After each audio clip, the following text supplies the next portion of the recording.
Okay, Nebraska loses 30-27 to Michigan.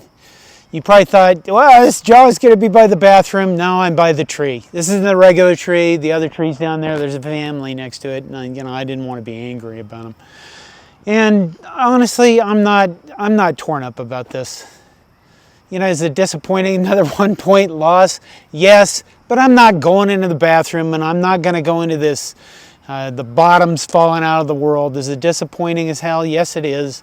We could have got those monkeys off our back with the, constant Big Ten opener losses. I think there's 5 in a row and 28 in a row against ranked teams. I'm not going to freak out about it. I know there was a lot of hype coming up to this game, particularly on Nebraska Twitter. I know there was a lot of trash talking. I know there was a lot of, I myself have participated in the Matt Rule third-year magic thing. Listen, Michigan beat us. It was a good game. I think I don't know if we really saw a lot of things in this game that we didn't really already know. We just didn't want to, we didn't want to, accept them or admit to ourselves that these were problems. We had problems in the run game, and really the biggest problem was giving up the explosive plays. And I think what that showed you, that a lot of people, listen, this week is going to be full of a lot of people screaming and moaning, and oh my God, the end is here, and this is never going to work, and Matt Rule's not the guy, and Dylan Raiola needs to be swapped out with TJ Lateef because he can't scramble, and all of that stuff is bullshit. Like I said, disappointing, but not the end of the world.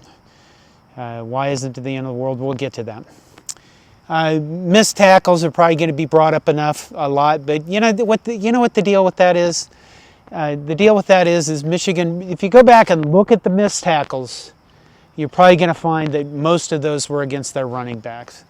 And I think that's really one key where Nebraska needs to be better. Emmett Johnson is a fine running back, but he does not have that breakaway speed like we saw from Michigan, particularly their Haynes kid who, the 75-yard runs. That was a backbreaker. You could, after the first quarter, I think everybody wanted to burn Dylan Raiola and Matt Rule in effigy, and then we came back and tied the game on a bizarre Hail Mary play where, they did make a coaching mistake. They could have called the timeout and forced us to punt the ball. They didn't, and it cost them a touchdown. Maybe it was a miracle. There's probably going to be a lot of this shit that happens all the time in football. Well, if you take away this play and then this play and then this play, it's a blowout for Michigan. And we take away this play and then we play and that's not that bad. And just stop that shit. It's dumb. All the plays happened in a game. Or take away this call or take away that call that went the one way or another. The game is, it ended up 30-27. That's it. We lost. Hey, take your medicine, whatever. Again, okay, Emma Johnson, great back. We don't have the breakaway speed there, and that's probably the biggest reason for the missed tackles on our defenses. They have some guys that are a little bit better at the skill positions, particularly at running back, than we do. That one run that Bryce Underwood did, good call by them, really crappy defense by us. I'm sure there's going to be a lot of use of the word spy this week. But let me ask you something. Name a player on the Nebraska's defense that you would have used as a spy the whole game on Bryce Underwood when he really didn't hurt you that much except for that one play when it's a tight game. Maybe that would have won the game. Or us going for a field goal when we went for it on fourth down early in the game. Maybe that would have tied. Maybe. Bottom line is this. Michigan ran a crap ton of stunts and twists and stuff against our offensive line, and our offensive line did not do, I forgot about the mosquitoes, our offensive line did not do a good job of picking them up, hence Dylan Raiola spent the entire game under pressure. I'm just going to say this, just saying this. One thing that was constant between this team and, that other guy's team that we fired is they too had problems picking up twists and stunt on the offensive line. Just saying. That makes it better, doesn't it? But I don't think our offensive line is as bad as they showed in this game. because of, they're facing a defensive guy that was a really damn good coach. And I don't think they're as good as we thought they were when we were beating the crap out of really not very good teams. Our defensive line, problems against the run, they held up decently today except for explosive plays. But again, there's the except thing. And I think, again, this isn't something we didn't know, that we were going to have problems with the running.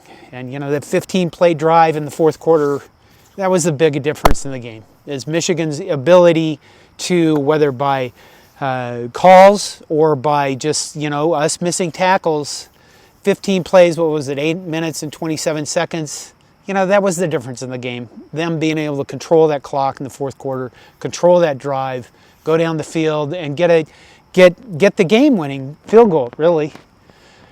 Does this bode well for the rest of the season? I think Nebraska is good enough to play pretty well against everybody else on our schedule. I think the next 4 games are very winnable. I'm sure that there's going to be a lot of Debbie Downers and, like I said, the sky is falling stuff.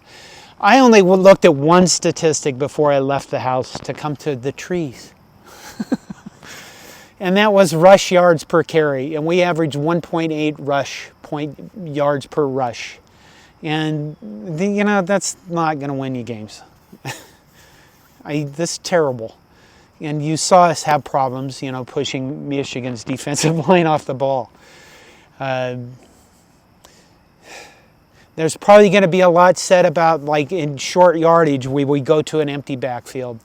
And I've mentioned this before. I mentioned it against Houston Christian, where we lined up, with that tush-push type thing and couldn't get the ball in on a 4th down early in the game.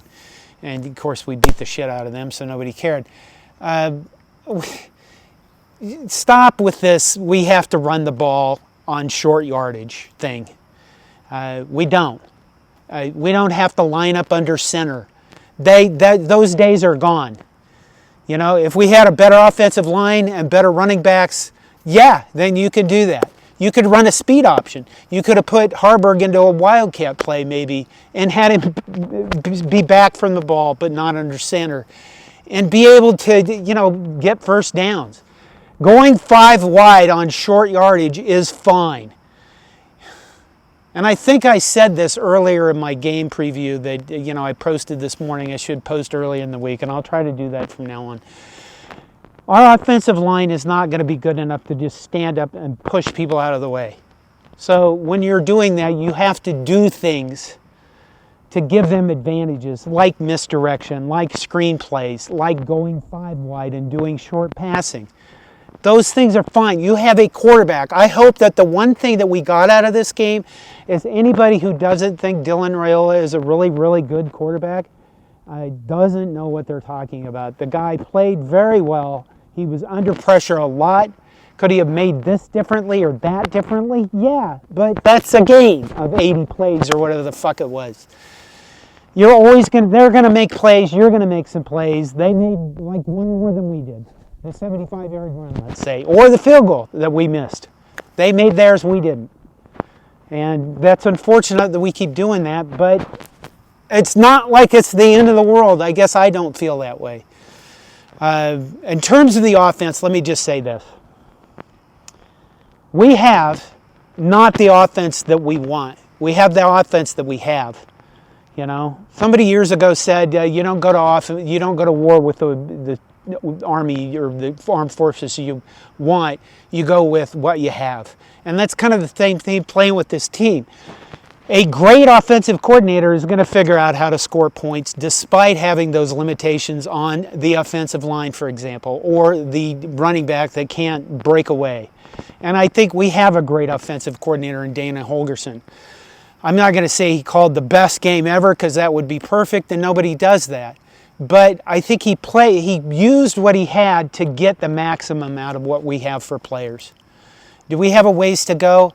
Yeah, we have a ways to go to get into the college football playoff and beat teams like Penn State or I guess Michigan.